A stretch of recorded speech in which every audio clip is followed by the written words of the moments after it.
कधीच नाही चुकणार तुमचे फेवरेट टीव्ही शोज झी5 सोबत, तेही एकदम फ्री. तुमचं कसं काय? मग येतो तिकडे, थांबा. नाही पण ते जमलं कसं? माझ्या इकडे स्थळ मी स्वतःच शोधत होते आणि नंबरही माझाच होता दिलेला. मुलीची मोठी बहीण म्हणून तुमचाच नंबर दिला. मीच सर्व बोलत होते, कारण की आमच्या इकडे सर्वजण जॉबला होते आणि वडिलांना मोस्ट ऑफ आहे ना एज्युकेशन काय झालेले मुलाचं ते समजायचं नाही. मग अशा किती मुलांबरोबर तुम्ही मुलीची मोठी बहीण म्हणून बोलला? पण मोठी बहीण म्हणून कधी कोणाला भेटायला गेलाय? नाही. मुलगा कसा आहे ते बघण्यासाठी? नाही, ते नाही गेली. नाही गेली, पण बोलून मीच होती. फायनलायझेशनला त्यांना बघायला मग घरच्यांना पाठवायची. मोठ्या बहिणीच्या नात्यातून छोट्या बहिणीसाठी हे स्थळ कसं फायनल केलं? ओरिजिनल मोठ्या बहिणीला बोलवलं. तुमचं कसं जमलं? Arrange marriage. कसं काय? पण माझी आत्ती बहीण तिथंच असते, आमच्या सिन्नरला. हां. तर आमचे हे तिने भाऊ करून मानलेले होते. अच्छा. हां. आणि मग त्यानंतर बघण्याचा कार्यक्रम झाला, आमच्या घरी आले आणि फक्त तिने विचारले, का रे मुलगी कशी वाटते तुला? म्हणे मला पसंत आहे. येताच नाशिक पण सोडलेलं नव्हतं लगेच. हो. तुमचं? माझं बघाय ते ते जे लग्न. हो ते आवडलंच होतं, पण नंतर मग कोणाला आवडलं होतं? दोघांना. त्यांचे डोळे खूप आवडले होते मला. त्यांचे डोळे इतके छान आहेत ना की ते हिरवे असे कायम बघत राहावेसे वाटतात, इतके छान. मग तुम्ही ते डोळेच बघत असता? हो, डोळे. किती वर्ष झाली लग्नाला? 20 वर्ष झाली. 20 वर्ष डोळेच बघताय? किती मस्त. पण कसा आहे स्वभाव? कसा आहे? खूप छान आहे सर, खूप सपोर्टिव्ह आहेत ते. आणि त्यांचा स्वभाव म्हणजे घरचे जरी सगळेजण जुन्या रूढींचे असले तरी ते स्वतः तसे नाही आहेत. त्यांना कॉस्ट्युम्स पण मिळते, तू कुठलंही काही घाल नेस छानच दिसतं तुला, पण मग घरच्यांनाही मन सांभाळून जसं आहे त्यांच्यासमोर तसं राहा, आपण दोघे असले की तसं राहा असं. तुमचं?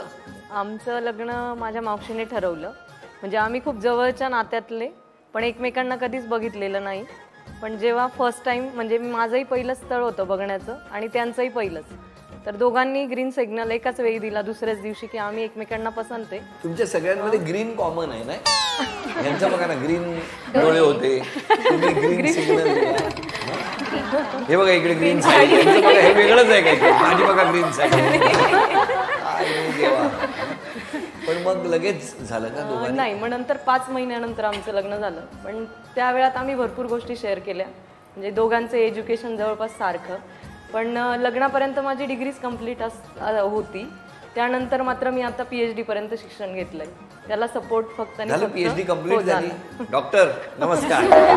कुठल्या विषयात केली? माझं फार्मास्युटिकल सायन्सेसमध्ये, फार्माकोग्नसीमध्ये सब्जेक्ट कोग्नसी आहे आणि फॅकल्टी फार्मास्युटिकल सायन्सेस. आणि त्या रिसर्चमध्ये मला पेटंट पण मिळालं. किती इंडियन गव्हर्नमेंटने ग्रँट पण केलंय आणि ते आता लवकरच आम्ही कमर्शियल मध्ये नेण्याचा प्रयत्न करणार आहे, मी आणि माझे मिस्टर. म्हणजे खूपच जास्त सपोर्ट त्यांचा मिळाला म्हणून मी पुढे गेली. नाहीतर अशक्य होतं. आपलं कसं काय? अरेंज मॅरेजच झालंय माझं. माझे बहिणीचे मिस्टर त्यांनी हे स्थळ आणलं होतं, सुचवलं होतं. तर आधी स्थळ आल्यानंतर माझे मामा यांना बघायला गेले, नगरला होते ते. तर तिथं गेल्यानंतर ते बघून आले आणि ते म्हटले की बाई मला असं वाटतं की काही जमणार नाही. म्हटलं का हो, असं का वाटतं? म्हणे उंचीचा खूप डिफरन्स आहे म्हणे, अमिताभ बच्चन आणि जया बच्चनच तुम्ही होणार आहे म्हणे, त्याच्यामुळे नकार देईल. आणि तसंच झालं, त्यांचा नकार आला आधी, पण माहिती नाही नंतर 3 महिन्यांनी परत त्यांचा होकार आला. आणि तुम्ही विचारलं नाही कधी? नाही, मी त्यांना कधी विचारलं नाही. किती वर्ष झाली लग्नाला? 14 वर्ष झाली. 14 वर्षात हा प्रश्न तुम्ही विचारला नाही का? नाही, कधीच नाही विचारला. नाही, ते फक्त एवढंच म्हटले मला बघून गेल्यानंतर की मला तुझी स्माईल खूप आवडली, तुझे दात खूप आवडले आणि म्हणून मी हो सांगितलं.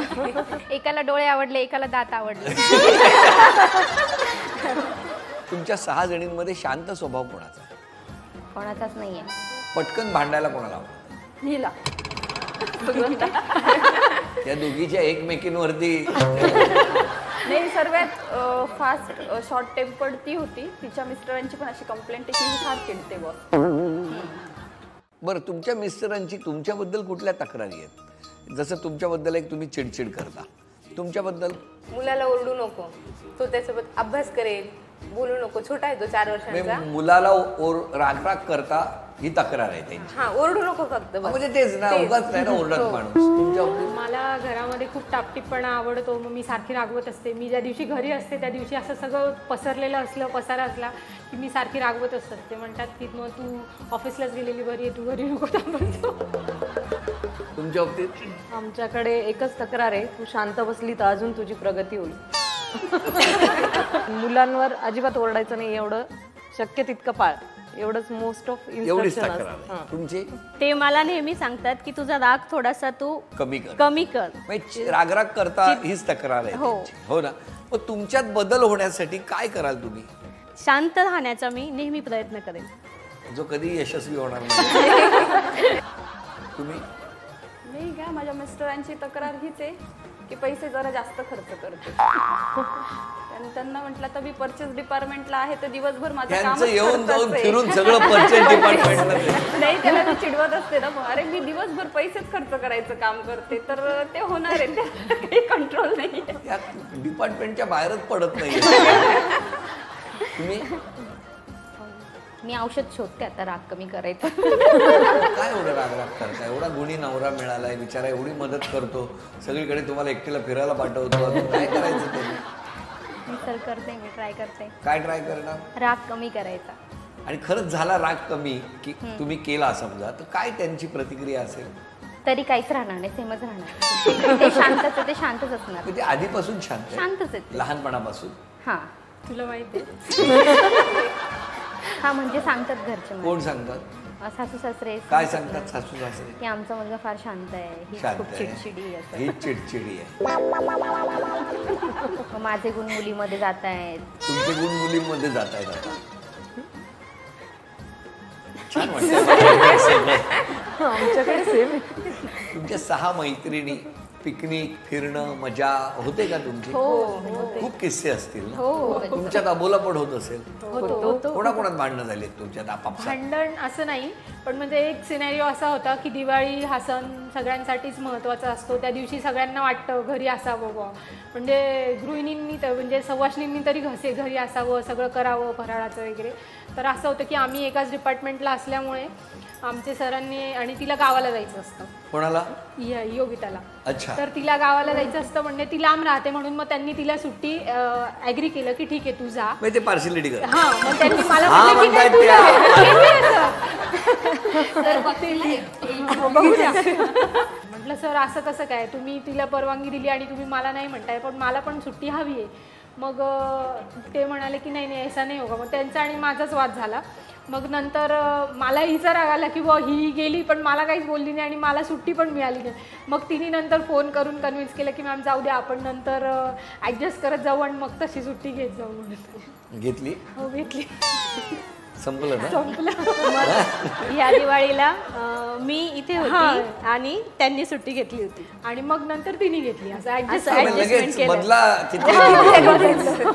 आज काय घरच्यांचं म्हणणं आहे? तुम्ही सगळ्या जणी शिर्डीला आलात तर ते पण खूप एन्थुसियास्टिक होते आणि खूप सपोर्टिव्ह होते की चला बुवा तुमची इच्छा होती जाण्याची तर तुम्ही जाऊ शकता. किमान एक दिवस त्यांना तरी मिळायचं. हो ना? नाही, त्यांना शांततेचा. बरोबर आहे. झी5 ॲप डाउनलोड करा आणि पहा सर्व एपिसोड्स एकदम फ्री.